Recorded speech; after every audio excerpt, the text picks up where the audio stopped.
Hello respected colleagues. In this video, we will be presenting on an exciting and practical development, the integration of a tiny fingertip size smartphone microscope in the diagnosis of fungal keratitis, which may have immense potential in resource-limited settings. The management of a corneal ulcer presents a distinct diagnostic challenge. Previous studies have shown that the majority, over 90% of ulcers are either bacterial or fungal in origin. This simple fact highlights the urgency of the situation. An early, precise diagnosis is paramount to initiating effective therapy and preserving vision. The gold standard for this has always been microbiology. However, the reality for many clinicians is that immediate access to a laboratory is a significant barrier, especially in remote or under-resourced areas. This is the core challenge we aim to address. In today's world, mobile phones are almost universally available, even in the most remote areas. These devices are equipped with high-resolution cameras capable of capturing excellent quality images. By using a simple, handy, low-cost and easy-to-use mobile microscope attachment, these smartphones can be transformed into powerful diagnostic tools. This allows ophthalmologists to obtain and analyze high-quality microscopic images even in remote or resource-limited settings, bringing advanced diagnostic capability right to the point of care. The advantages are quite compelling. Its portability and accessibility are game changers. It's incredibly cost-effective compared to a traditional benchtop microscope, and importantly, it opens up avenues for telemedicine consultations and future integration with AI algorithms for automated diagnosis. Although there are a number of such devices available commercially, we chose iMicro Q3 for its ease of attachment, calibration, and portability. As you can see, most commercially available mobile microscopes are relatively bulky, expensive, or cumbersome to set up and use. Many require complex alignment systems, rigid mounts, or external power sources, which makes them less suitable for use in resource-limited or field settings. In contrast, the iMicro Q3 offers a remarkably simple, compact, and efficient alternative. The entire kit comes as a small, flat plastic box that can easily fit in a pocket or wallet, making it exceptionally portable. The assembly is straightforward and takes less than a minute, yet it provides a stable platform that is essential for capturing high-quality focused microscopic images. The process begins as always with a standard corneal scraping. The collected material is carefully smeared onto a clean glass slide. Next, we prepare the smartphone microscope. The portable microscope lens is securely attached over the smartphone's primary camera using its built-in suction mechanism, which keeps it firmly in place.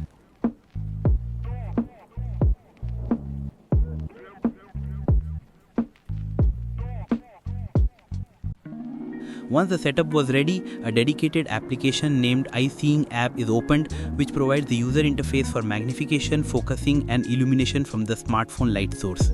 Calibration of the microscope is then performed using a calibration grating to ensure accurate image scaling. The grating is removed after calibration to allow for the placement of the slide. Next, the specimen slide containing the corneal scraping is stained with Trypan Blue dye. Using a syringe, 1 or 2 drops of dye are carefully applied onto the slide. One can use the leftover Trypan Blue dye used in operation theatre for capsule staining during cataract surgery to minimize the cost. This stain provides excellent contrast and highlights the fungal filaments beautifully, making them easily visible. It takes only about 30 seconds for the stain to act. Now for the actual microscopy. Remove the calibration slide from the stand and place the stained specimen slide on the viewing area. Manually adjust the position of the phone on the stand to bring the stained sample into sharp focus within the iSeeing app. The phone's flashlight serves as a trans illuminator. One can easily navigate across the slide and digitally adjust the magnification, here up to 240x. The image quality is quite remarkable for a point-of-care device. Still images can be captured directly, which are saved to the phone's gallery for documentation or sharing. The ability to scan the entire smear quickly and document multiple fields is a significant advantage for a comprehensive evaluation, ensuring that isolated filaments are not missed. And as is evident, the stained fungal filaments become clearly visible.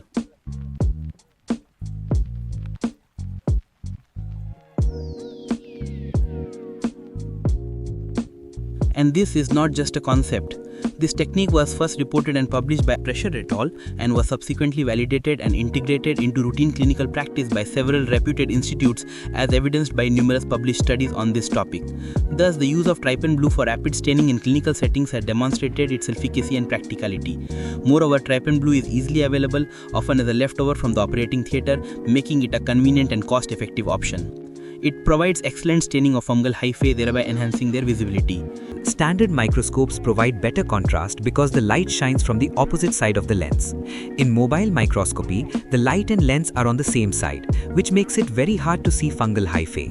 Adding Trypan Blue dye solves this limitation by staining the fungi, making them stand out clearly for the camera. The efficacy of Trypan Blue in diagnosing fungal keratitis is supported by the work of Rathi et al.